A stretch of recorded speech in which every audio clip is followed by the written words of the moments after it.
Hello hello hello वही तो सही भाई, छोटे भाई कपिल बेदी जी, हेलो बागड़ी जी, और अगर कोई साथी छूट गया हो तो भाई मुझ में ऐड कर लेना।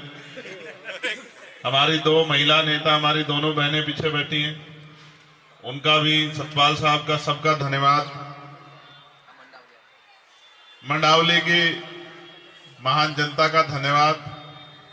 इस कार्यक्रम के ऑर्गेनाइजर भाई गुलशन जी, कुशल जी, नवीन जी, दीपक गहलोत जी, रजिक जी, संजय बोध जी, वैद जी, प्रदीप कोरी जी, अश्वनी कोरी जी, विजय भाई पुष्कर जी, राजकुमार जी, राजेश कश्यप जी, ओमपाल जी, राहुल जाटव जी, अरुण जी, रोहित गहलोत जी, निवेश बेनीवाल जी, महेश जाटव जी, रवि रजक जी, दिलीप जाटव जी, जितेंद्र जीतू जी, ब्रजेश कुमार जी, हर्ष गहलोत जी, सुमित गहलोत जी, आशु गहलोत जी, राकेश बुंदेलखंडी जी,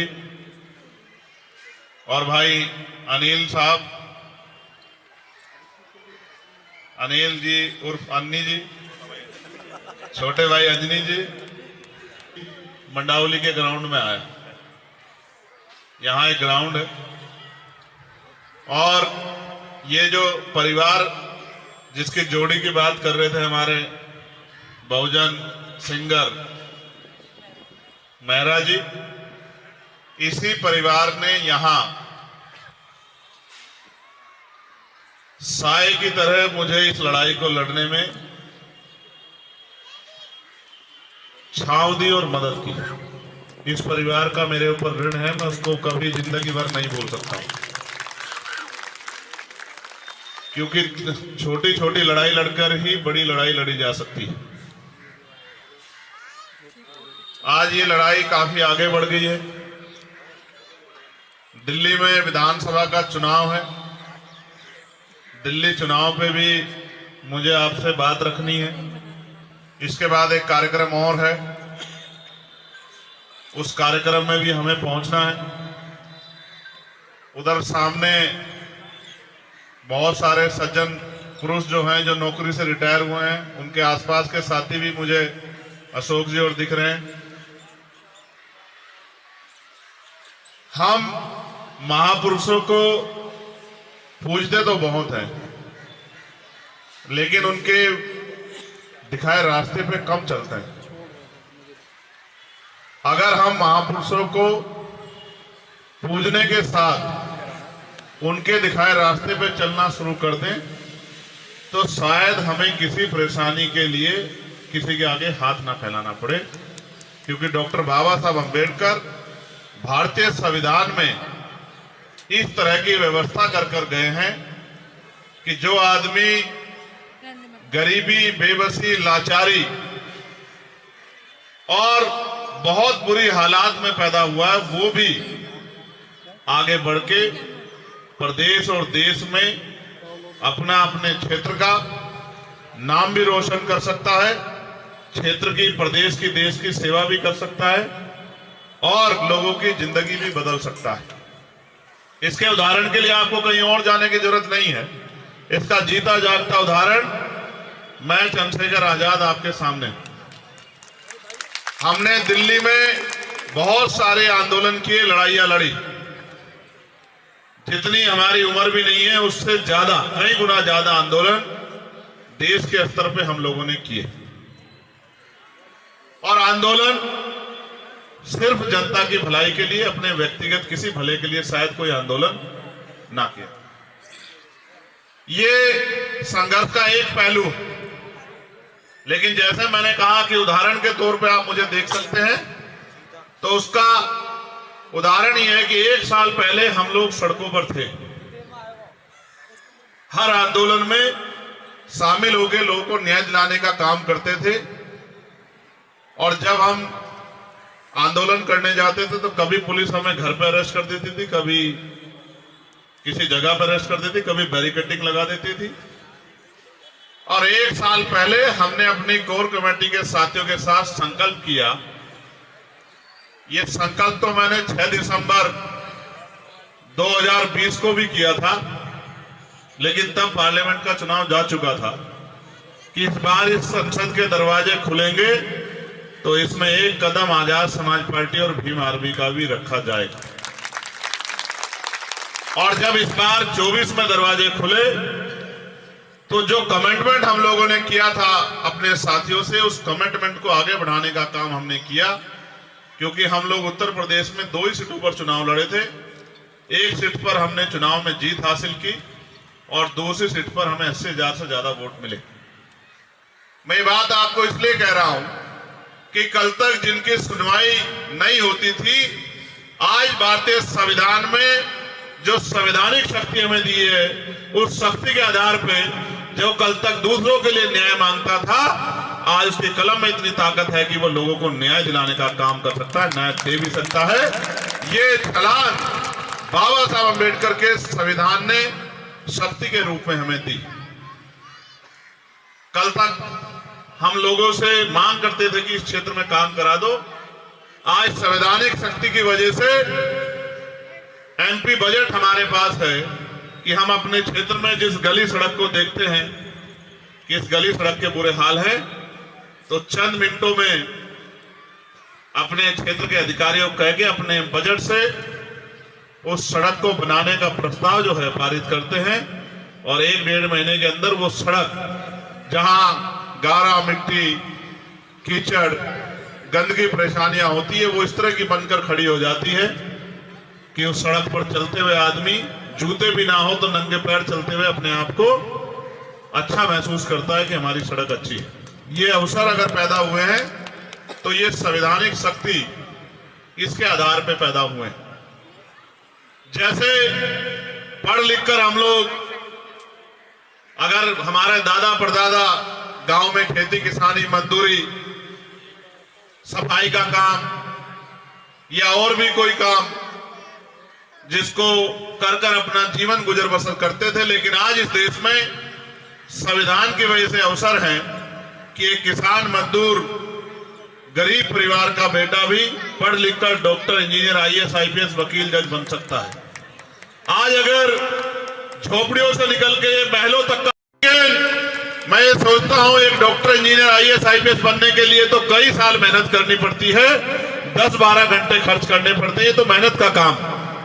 और लोकतंत्र जब नहीं था, राजतंत्र था, तो राजतंत्र में तो उससे भी कठिन था। उसमें युद्ध होते थे, तलवारें चलती थी, भाले चलते थे, बंदूकें चलती थी, तोपें चलती थी, हजारों लोग जान जाती थी, धरती रक्त रंजित हो जाती थी, तब जाके राज बदलता था।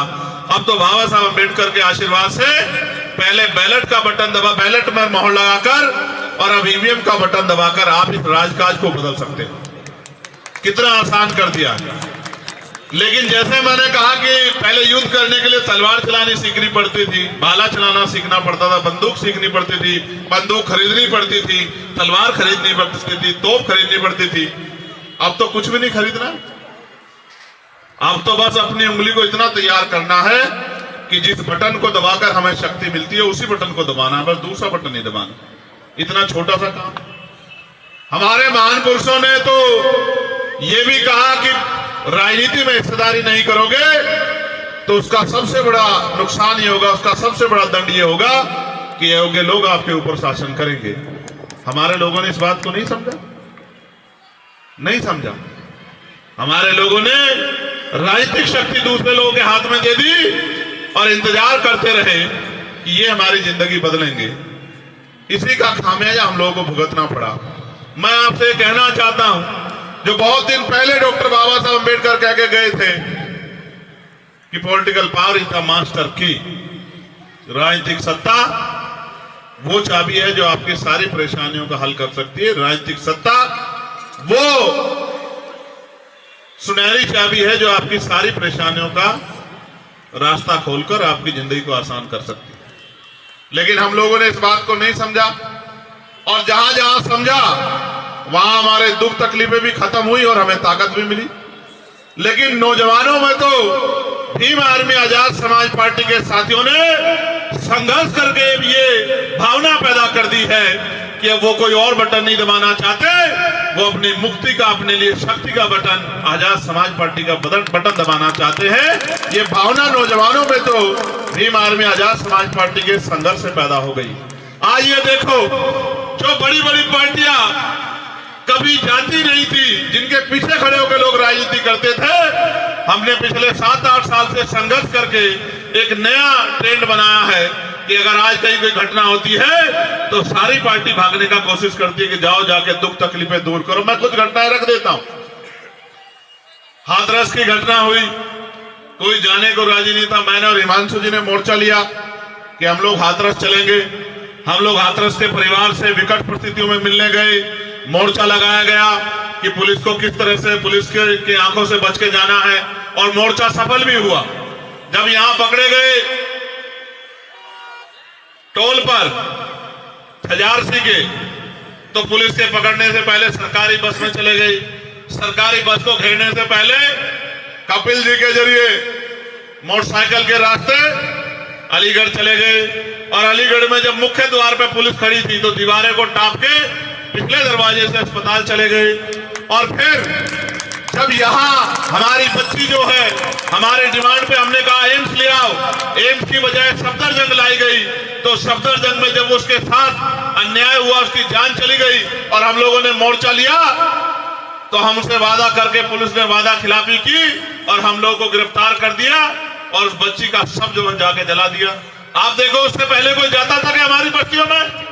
अगर जाता था तो चुनाव के समय जाता था, क्योंकि चुनाव के समय हमारी उंगली में वो शक्ति होती है कि जिसे चाहे कुर्सी पर बिठा दे और जिसे चाहे जमीन पर पटक दे, किसी का भी अहंकार तोड़ दे और किसी भी गरीब को कुर्सी पर बिठा के उसकी कलम में ताकत दे दे। ये शक्ति हमारे पास डॉक्टर अंबेडकर के संविधान से हमें वोट के रूप में मिली है। तो जाते तो थे लोग, लेकिन तब जाते थे जब हमारी जरूरत उनको होती थी, जब उनकी जरूरत हमें होती थी तो हमसे मुंह फेर लेते थे। ये ट्रेंड अगर आज बदला हो, चाहे हाथरस का मामला हो और चाहे यही मैं नागल की गवाही देता हूं कि जब नागल में 9 साल की हमारी बच्ची पर जुल्म हुआ तो किसी की आंखों में आंसू नहीं आए। सबसे पहले हमारी टीम ने मोर्चा लिया, और जब हमारी टीम ने मोर्चा ले लिया तो यहाँ के मुख्यमंत्री की भी नींद खुली। उन्होंने कहा मैं भी जाऊंगा, और कांग्रेस के एक बड़े नेता ने कहा कि मैं भी जाऊंगा। मैंने कहा था वहां जाके कि अब चंद्रशेखर आजाद आ गया है, अब आप देखना कि हर नेता को लगेगा कि वहां जाना चाहिए। जब मीडिया भी उस घटना का नजरअंदाज कर रही थी, आपकी शक्ति के सामने मीडिया ने भी कहा कि अन्याय हुआ और उनको जेल जाना पड़ा। ये बात मैं आपसे इसलिए कह रहा हूं कि मैंने अवसर रातें बिताई हैं, चाहे शाहीन बाग का आंदोलन हो या जामिया के बच्चों पर जब लाठियां पड़ी उनका आंदोलन हो, जिसके सामने हेडक्वार्टर का घेराव करके। और एक बात जो मुझे हमेशा याद रहती है कि जब हम रात को हेडक्वार्टर पे गए थे तो कुछ घंटों के बाद हमने जब वहां से चलने की कोशिश की तो एक भाई ने और एक बिटिया ने मेरा हाथ पकड़ लिया और मुझसे कहा कि भैया आप मत जाना, सब चले जाएं, आप मत जाना। तो सिकंदर साहब, मैंने कहा कि क्यों नहीं जाना? तो बोले आप चले जाओगे तो पुलिस हमें बहुत मारेगी, हम बेटियां हैं, आप हमारा अपमान होगा, आप मत जाओ। और मैंने हिमांशु जी से कहा कि भाई अब क्या करें? तो बोले करना क्या है कि अब यहाँ रहना है, इनकी रक्षा करनी है, यही तो काम हम लोग करते हैं। तो फिर हमने गाड़ी मंगाई और गाड़ी के ऊपर हम लोग बैठ के, ठंड का मौसम था, 0 डिग्री टेम्परेचर जा रहा था, तो रात को 3 साढ़े 3 बजे तक उस पर बैठे रहे। 3 साढ़े 3 बजे तक जो है आंदोलन करते रहे, और जब तक वो बच्चे नहीं छूटे और पुलिस ने जामिया को नहीं छोड़ा तब तक लड़ते रहे। और जब सब बच्चों को छोड़ दिया जो पकड़े थे, तब उसके बाद हमने वहां से निकलने का काम किया। इसी दिल्ली में गुरु घर का आंदोलन हुआ, इसी दिल्ली में लाखों लोग आए, 96 लोग अरेस्ट हुए, पुलिस ने लाठियां बजाई और 66 दिन तक जेल काटनी पड़ी। और पहली बार ऐसा हुआ 2 अप्रैल 2018 के बाद कि सुप्रीम कोर्ट को अपना फैसला वापस लेना पड़ा और गुरु घर की उस जमीन को खाली करनी पड़ी, जिस जमीन को उन्होंने कह दिया था कि जमीन आपको नहीं मिलेगी। उस जमीन का भी आंदोलन लड़ा। वो हमारी गुरु घर की जमीन है, हमारे लिए वो शक्ति स्तर से कम नहीं है। हमने यहाँ जमा मस्जिद का आंदोलन भी लड़ा, सब लोग कहने लगे कि साहब छोड़ दो, पुलिस गिरफ्तार करेगी। तो मैंने कहा गिरफ्तार करेगी तो कहां ले जाएगी? जेल ही तो ले जाएगी, इसके अलावा कहां ले जाएगी? तो जेल गए। अब जेल गए, लाठियां भी खानी पड़ी। अब पुलिस सरकार की होती है। अभी अब केंद्र में हम लोग नहीं है, यहाँ की पुलिस केंद्र सरकार के अधीन है। जिस दिन हम लोग केंद्र में होंगे तो वो बेचारे हमारे हिसाब से काम करेंगे।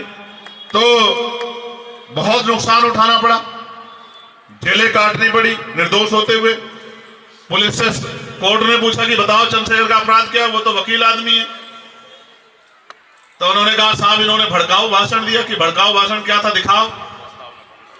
अब क्या कहा था? कुछ नहीं, मैंने वहां कहा कि प्रस्तावना संविधान की पढ़ रहे हैं कि ये संवैधानिक देश है और इसमें सभी के बराबर के अधिकार हैं, संविधान की प्रस्तावना ये कहती है।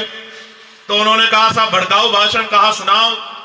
तो सुनाने कुछ था नहीं। कहा साहब रिकॉर्ड नहीं कर पाए। बोले ये दिल्ली की पुलिस है, देश की राजधानी की इतनी हाईटेक पुलिस, ये रिकॉर्ड नहीं कर पाई तो कौन रिकॉर्ड कर पाएगा? तो मैं ये बात आपको इसलिए बता रहा हूं कि जब तक हम पे शक्ति नहीं होगी तब तक हमें दूसरे की तरफ आंख उठा के देखना पड़ेगा, इंतजार करना पड़ेगा और हाथ फैलाना पड़ेगा। और वही मिलेगा जो मिलता आया है। और मिलने वाले की बात जान लो कि जब आप किसी की तरफ हाथ फैलाते हो तो वो नहीं देता जो आपको चाहिए, वो देता है जो उसकी जेब में होता है और जिसको वो आपको देना चाहता है। और मेरे शब्दों में तो सुनो, वो झूठन देता है आपको। आपकी इच्छा होती है 1 रुपए की तो वो 5 पैसे देता है, 10 पैसे देता है। आपकी भावनाओं का सम्मान नहीं रखता।